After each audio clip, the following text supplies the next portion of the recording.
Hello guys, welcome to another video in my channel. अभी हम जिस मैच के बारे में बात करने वाले हैं वो है आज शाम को होने जाने वाला वाइट लास्ट का मैच, जो कि होने जा रहा है डरहम और लैंकाशायर के बीच में। कल का मैच नहीं हो पाया था बारिश की वजह से। जब तक मैच हो रहा था 5 ओवर का जो मैच हुआ था वहाँ पे तो डरहम ने ही डोमिनेट किया था। ग्राहम क्लार्क और एलेक्स लीस ने बिना कोई विकेट खोए 50 के ऊपर रन बना दिए थे। पता नहीं आइडिया होता है, लेकिन तब तक तो ऐसा ही चल रहा था। देखते हैं इस फिक्चर में क्या क्या चीज़ें हैं। लैंकाशायर का सेकंड लास्ट मैच जो था नॉटिंघमशायर के अगेंस्ट में वो हमने कवर करा है, और अभी तक लैंकाशायर का परफॉर्मेंस काफ़ी अच्छा गया है, जैसा कि उम्मीद किसी ने नहीं किया था, क्योंकि बहुत सारे बड़े प्लेयर्स इनकी तरफ से नहीं खेल रहे हैं। बॉलिंग भी बहुत हल्की दिख रही थी ऑन पेपर, लेकिन अच्छा किया है उन्होंने अभी तक। देखते हैं आगे क्या क्या चीज़ें हैं इस फिक्चर में। यहाँ भी बारिश के चांसेस हैं, बाकी वेदर का तो कुछ पता नहीं है। उम्मीद करेंगे मैच सही से हो जाए, 20 ओवर का नहीं तो 17-18 ओवर तक हो कम से कम, तो काम आ भी जाए। बिल्कुल अब 6-7 ओवर का मैच हो गया तो उसका कोई फ़ायदा नहीं है, ना ही देखने का मज़ा आएगा और ना ही खेलने का मज़ा आएगा। River side ground Chester street में मैच होने जा रहा है, जो कि डरहम का घर है। इस ग्राउंड पे लास्ट जो मैच हुआ था डरहम और लेस्टरसायर के बीच में, वो मैच हमने कवर किया था, जहाँ पर डरहम को हार का सामना करना पड़ा था। डरहम की बातें हम पहले भी कर चुके हैं, कल ही कर चुके हैं, तो बातें करने का मतलब नहीं। लैंकाशायर की बातें भी कर चुके हैं, लेकिन समरी करके हमने नहीं दिखाया था। लेकिन अगर लैंकाशायर के बारे में आपको नहीं पता हो तो पहले स्थान पर है, 5 मैच उन्होंने खेले हैं, 4 जीत है ये, 4 जीत और 1 हार उनको सहना पड़ा है अभी तक। जो जो चीज़ें हमें लैंकाशायर की तरफ से देखने मिली कि उनका बैटिंग कभी कभी थोड़ा बहुत ऊपर नीचे हुआ है। मतलब वो नीचे जब हुआ है तब भी ऐसा नहीं कि बैटिंग कोलैप्स उन्होंने कर दिया होगा, लेकिन थोड़ा कम स्कोर 160-170 के बीच में।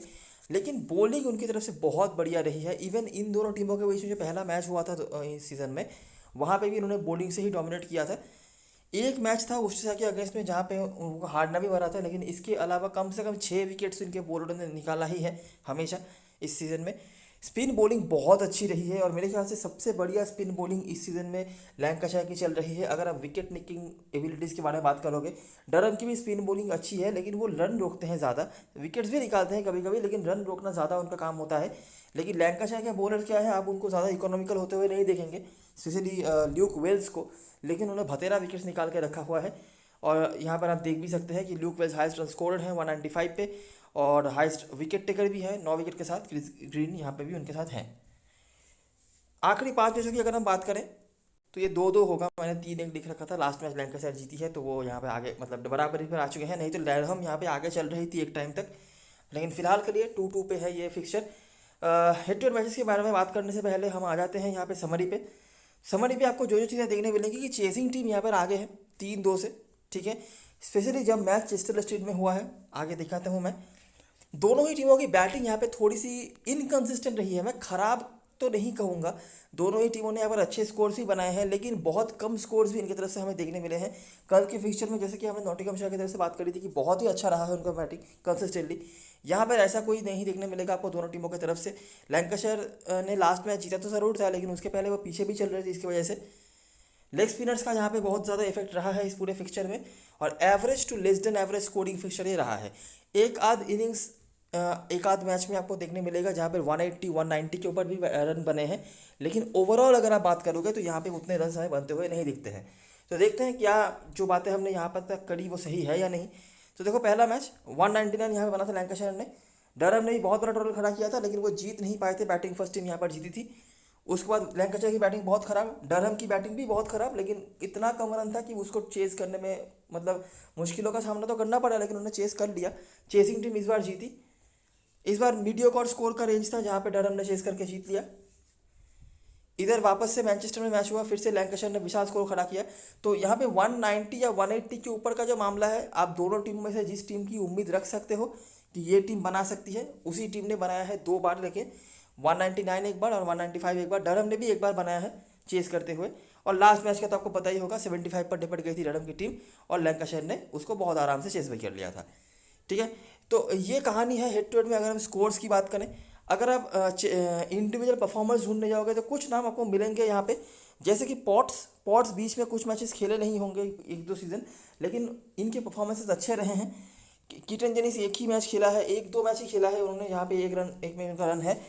डरहम की तरफ से आपको बेटिंगहैम देखने मिल जाएंगे, और क्लार्क क्लार्क कुछ स्टार्ट्स यहाँ पे लेते हैं। उनके बड़े स्कोर्स नहीं हैं, लेकिन 20, 30, 35 के भीतर उनके कुछ स्कोर्स हैं। यहाँ पे भी 37 है।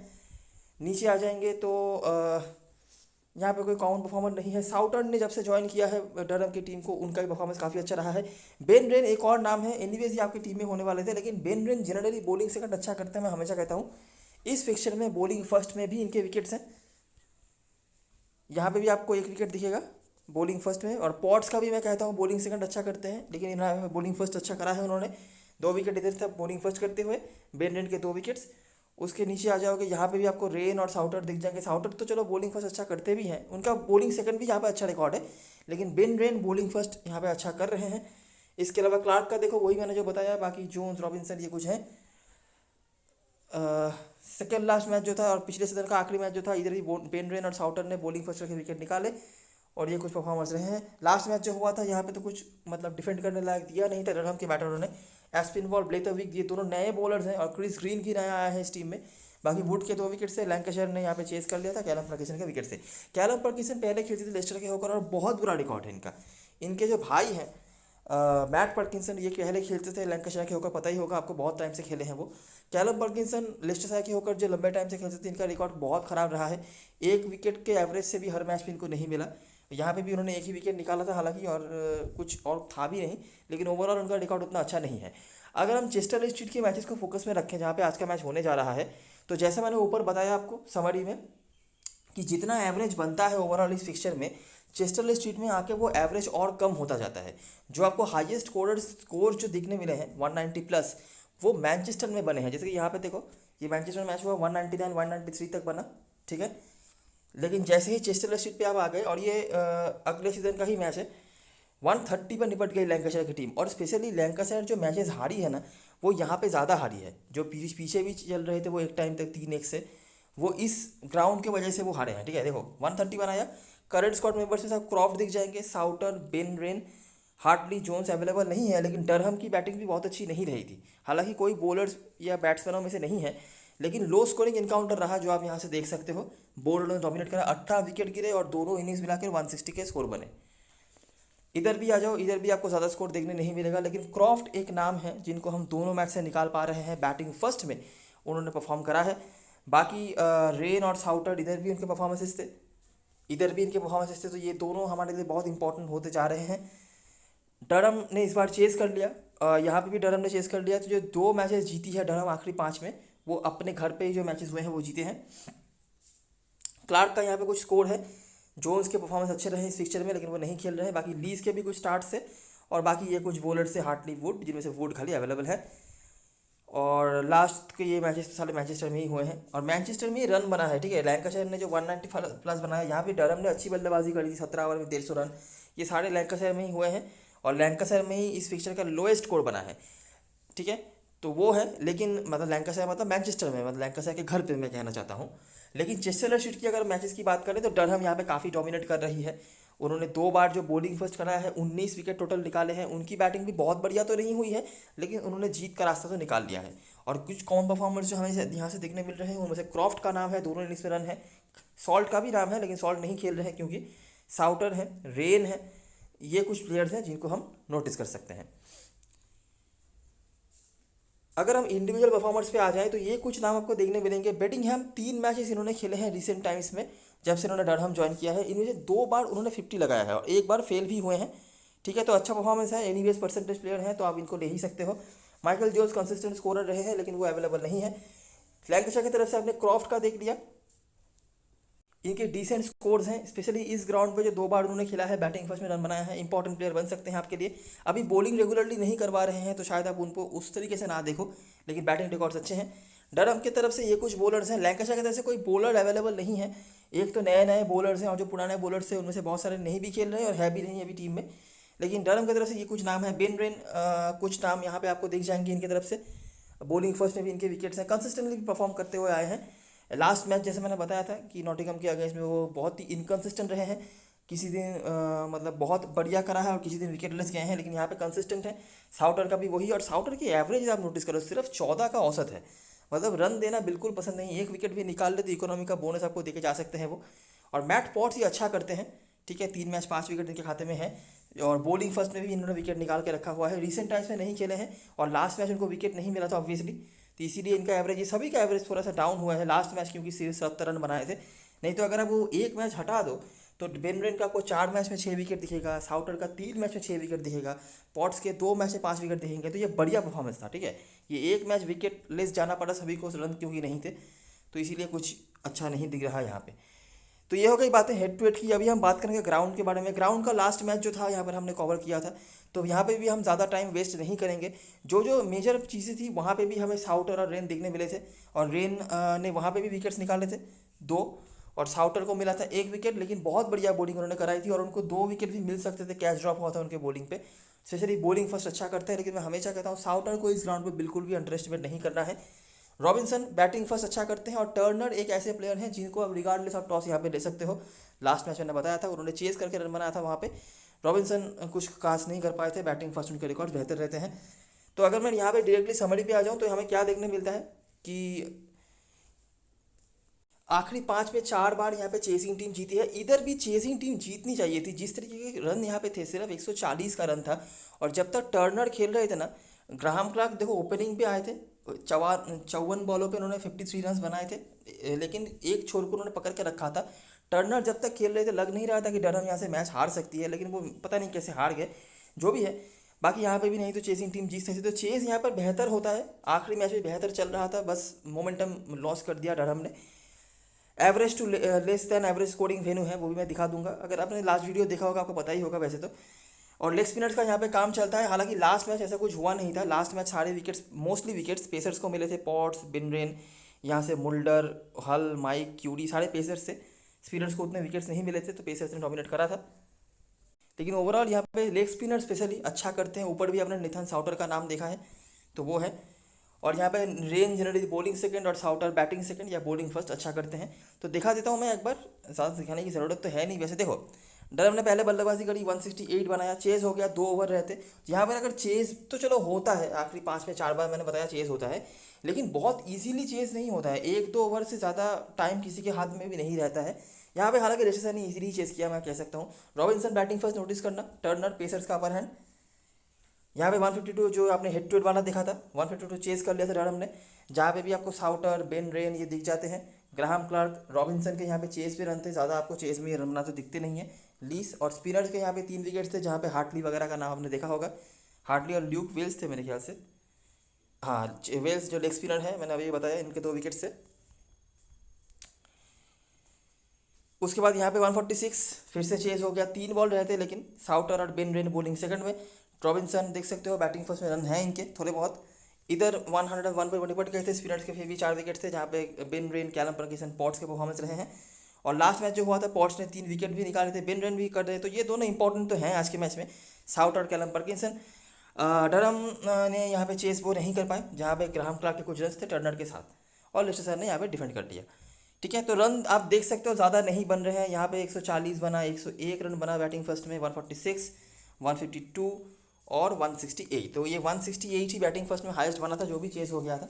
नहीं तो यहाँ पे बैटिंग करना थोड़ा मुश्किल तो है। अगर आप कहीं पे 160, 170 तक बना देते हो, तो आप यहाँ पे डिफेंड करने के बारे में सोच सकते हो। बाकी आपकी बॉलिंग के ऊपर डिपेंड करता है। तो ये रही सारी चीज़ें जो ग्राउंड से बताना लायक था। हेड टू हेड की चीज़ें हमने पहले डिस्कस कर ली है। आई होप आपने सब कुछ सही समझ लिया होगा। अब ये हो सकती है प्लेइंग 11 आज के मैच के लिए। कल के मैच में तो यही था, तो होपफुली वही अगले दिन ही चेंज नहीं कर देंगे। ग्राहम क्लार्क और एलेक्स रीस ने बढ़िया परफॉर्मेंस करा था, और ग्राहम क्लार्क लास्ट 2 मैच से नॉट आउट चल रहे हैं फिलहाल। पिछले मैच में भी 5 ओवर का मैच ही हुआ था, लेकिन उसके पहले 20 ओवर बल्लेबाजी किया था उन्होंने। हालांकि बहुत ही मुश्किल में दिख रहे थे, लेकिन नॉट आउट तो थे, तो उनका एवरेज अभी थोड़ा बढ़ जाएगा। एलेक्स रीस का ऐसा है। बेटिंगहैम पहले 2 मैच धमाकेदार बल्लेबाजी उन्होंने करी थी। हालांकि लास्ट मैच जो था उनका लेस्टर के अगेंस्ट में, कल के मैच में तो बैटिंग नहीं मिली, लेस्टर के अगेंस्ट में वो फेल हुए थे। मैक्किरी ये यंग प्लेयर हैं, अंडर 19 वर्ल्ड कप का पार्ट रह चुके हैं इंग्लैंड के होकर। ओली रॉबिन्सन उसके बाद अभी तक खास कुछ करा नहीं, बैटिंग फर्स्ट में ही एक 25 रन बनाया था, तो बैटिंग फर्स्ट में आज भी आपके लिए इंपॉर्टेंट हो सकते हैं। टर्नर उसके बाद बेन रेन, कॉफलिन अभी तक कुछ खास इन्होंने करा नहीं है, लेकिन अभी मैं कहता हूँ जब ये बैट फर्स्ट करते हैं, एक आध टीम में इनको रख के चलना। छोटी लीग में भी रख सकते हो अगर स्पेस का इशू नहीं आ रहा है तो। कैलम पर्किंसन, निथन साउटर, मैट पॉट्स, इनमें से हमारी टीम में जो प्लेयर जरूर से होंगे। बेन रेन होंगे, इनिवेज परसेंटेज कैप्टन होने वाले हैं ये। साउटर होंगे, पॉट्स होंगे, टर्नर होंगे, ये 4 हमारे टीम में ज़रूर रहेंगे, कोई भी टॉस हो जाए। ठीक है, इसके बाद हम जिन प्लेयर्स को ऐड कर सकते हैं, ओली रॉबिन्सन अगर बैट फर्स्ट कर रहे हैं तो, ग्राहम क्लार्क, बेडिंगहैम। ठीक है, बेडिंगहैम को बैटिंग से देख लेना। ग्राहम क्लार्क के थोड़े थोड़े रन्स हैं, मुझे बहुत उम्मीद नहीं है, लेकिन थोड़े थोड़े स्टार्ट तो इनके रहते हैं, तो उस हिसाब से आप इनको देख सकते हो। बाकी यहाँ पे सेफर ऑप्शन कैलम पर्किंसन होंगे, लेकिन उनके रिकॉर्ड्स उतने अच्छे नहीं हैं, तो इसीलिए मैं इनको कंसीडर नहीं कर रहा। अगर आप बैटिंग में से ग्राहम क्लार्क या बेडिंगहैम में से किसी को छोड़ रहे हो, तो पार्किंसन को भी ले सकते हो। लेकिन ऑब्वियसली लैंकाशायर यहाँ पे स्ट्रॉन्ग टीम है। अच्छा कर रही है, तो अब उनके भी कम प्लेयर्स लेके कोई मतलब नहीं है। भले ही वो उसके रिकॉर्ड्स अच्छे नहीं हो इनकी इस ग्राउंड पे भी और इस फिक्चर में भी, लेकिन क्योंकि वो अच्छे फॉर्म से गुजर रहे हैं तो उनको अंडर एस्टिमेट करने का कोई मतलब यहाँ पे नहीं बनता है। लैंकाशायर की तरफ से बोहान और वेल्स ओपनिंग कर रहे हैं। उसके बाद Jennings, Bruce, Hurst, Croft, Green, Wood, Balderson जो लास्ट मैच में डेब्यू किया था इन्होंने, ब्लेथविक और साकिब महमूद। इनमें से जो प्लेयर्स हमारे लिए बहुत इंपॉर्टेंट हो गए, ल्यूक वेल्स और ग्रीन को तो आप छोड़ नहीं सकते। क्रॉफ्ट के भी अच्छे रिकॉर्ड्स हैं। क्रॉफ्ट को लेने का मतलब समझ लेना, क्रॉफ्ट को बराबर बल्लेबाजी तभी मिलेगी जब ये इन पाँचों में से कम 2-3 प्लेयर्स आप छोड़ रहे हो। बोहान समझ लो छोड़ दिया आपने, जेनिंग्स अगर बैट फर्स्ट कर रहे हैं आपने छोड़ दिया, टॉम डूस को तो एनीवेज नहीं ले रहे हैं आप, हर्स्ट अच्छा कर रहे हैं और कीपिंग के पॉइंट्स भी दे रहे हैं, तो ऐसा मतलब ये ऊपर में से बैटिंग अगर आप छोड़ रहे हो तभी क्रॉफ्ट को ट्राई करना, क्योंकि अगर वो नीचे बैटिंग आने लग गए, बहुत नीचे अभी आते हैं कभी कभी अभी तो कोई फ़ायदा नहीं है। नहीं तो इनके रिकॉर्ड्स अच्छे हैं इस फिक्चर में। और बाकी यहाँ पे बॉलरों में से सारे नए बॉलर्स हैं, तो यहाँ पे किसी का रिकॉर्ड नहीं है। बॉल्डर्सन अच्छे फॉर्म से गुजर रहे हैं काफ़ी टाइम से, और डेब्यू करने का जब मौका मिला बैटिंग से भी रन बनाए, बॉलिंग से भी 2 विकेट लिया, तो इंपॉर्टेंट प्लेयर ये बन जाते हैं। और सामने वाली टीम की बैटिंग भी बहुत अच्छी नहीं रही है इस ग्राउंड पे, स्पेशली बैटिंग फर्स्ट करके, तो आप इनको देख सकते हो। बाकी रिगार्डलेस ऑफ टॉस जो प्लेयर्स हमारी टीम में रहेंगे वो हैं ल्यूक वेल्स, ग्रीन, ये जो स्ट्राइक बॉलर्स हैं इनमें से किसी दो को तो लेके चलना ही है। रिकॉर्ड तो किसी के नहीं है, लूक वुड ही मैं कहूँगा, क्योंकि सबसे ज़्यादा परसेंटेज भी इनका होगा, सबसे ज़्यादा एक्सपीरियंस भी इनके पास है, और भले ही विकेट्स बहुत नहीं दिया होगा उन्होंने इस फिक्चर में, लेकिन इफेक्टिव बॉलिंग उनकी रही है। और बाकी मुझे ऐसा कोई दिख नहीं रहा। क्रॉफ्ट आप ले सकते हो स्पेशली बैट फर्स्ट में, ठीक है, लेकिन वही तो है कि ऊपर से आप देख लेना, और नहीं तो सेफर ऑप्शन यहाँ पर हर्स्ट होंगे जो अच्छा कर रहे हैं। बैटिंग सेकंड में भी एक मैच रन बनाए हैं उन्होंने, जनरली बैट फर्स्ट अच्छा करते हैं, लेकिन सेकंड लास्ट मैच में बैटिंग सेकंड में भी रन बनाए हैं और कीपिंग के पॉइंट्स दे देते हैं। बाकी किसी का ऐसा कोई खास और रिकॉर्ड यहाँ पे नहीं है, ठीक है। फिर भी आप यहाँ पे जेनिंग्स अगर चेज़ कर रहे हैं, क्योंकि चेजिंग यहाँ पे बेहतर होता है, तो वो आप ऐड कर सकते हो। ब्रूस अगर चेज़ कर रहे हैं तो आप ऐड कर सकते हो। ऐसी चीज़ें जो छोटी लीग में मुझे लगता है नहीं यहाँ पे ज़्यादा कोई करने की ज़रूरत है। कैप्टन फर्स्ट चॉइस की बात करें, वेल्स और ग्रीन के साथ लोग जाएंगे। वेल्स के रिकॉर्ड भी हेड टू हेड में अच्छे हैं, अगर आपने नोटिस नहीं करी होगी मैं दिखा दूँ। ज़्यादा मैचेस वो खेले नहीं हैं, रिसेंट टाइम्स में ही खेले हैं। लास्ट मैच उन्होंने खेला था उनको बॉलिंग करने की ज़रूरत नहीं पड़ी थी, बैटिंग से उन्होंने धो दिया था बिल्कुल। ये देखो 49 नॉट आउट उनका रन था, तो 50 भी बनाते तो बहुत ज़्यादा पॉइंट हो जाता। उसके पहले वाले मैच पर भी आपको दिखेगा कि 56 रन भी बनाए थे और 2 विकेट भी निकाला था। हालांकि ये दोनों ही मैच मैनचेस्टर में थे, और चेस्टर स्टेट में कोई मैच नहीं खेले थे, तब उनको उस तरीके से खिलाया नहीं जाता था, ठीक है। लेकिन इनके रिकॉर्ड बहुत अच्छे हैं, स्पेशली मैनचेस्टर के ग्राउंड पे। और परसेंटेज कैप्टन है भी, मैं बहुत अगेंस्ट भी नहीं होऊंगा, अगर आप सेव जाना चाहते हो बिल्कुल इनके साथ जाओ।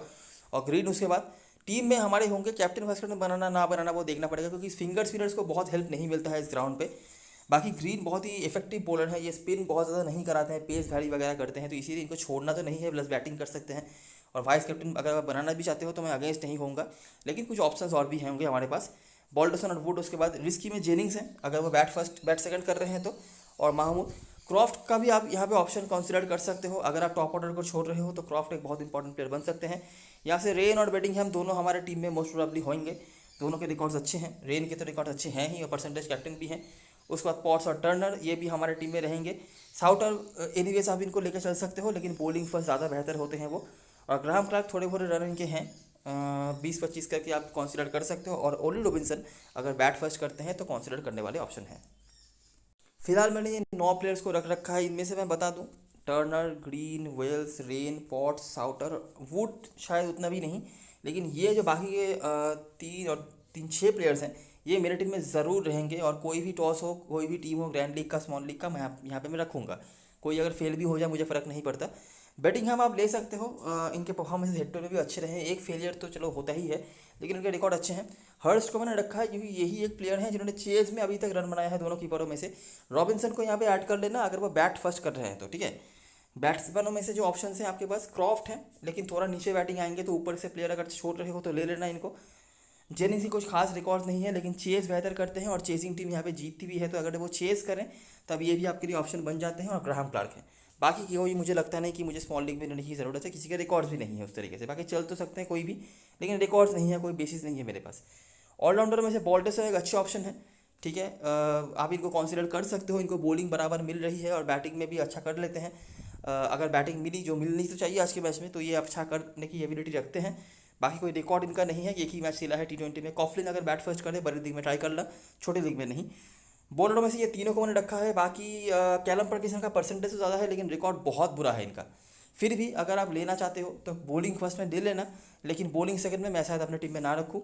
सेम है शकीब महमूद के लिए, ये अगर बॉलिंग फर्स्ट कर रहे हैं आप देख सकते हो डेथ ओवर में अच्छी बॉलिंग कराते हैं, इवन पावर प्ले में अगर स्विंग मिल गया तो ये बहुत इफेक्टिव हो सकते हैं। बाकी मुझे कुछ खास प्रायोरिटी देने वाली परफॉर्मेंस इनके नहीं दिखे हैं कहीं पे भी, और तो यहाँ पे कोई है नहीं। कैप्टन मसलन चॉइस की बात करें तो वेल्स ग्रीन के साथ लोग जाएंगे, मैं भी अगेंस्ट नहीं हूँ। स्मॉल लीग में खेल रहे हो तो वही करो।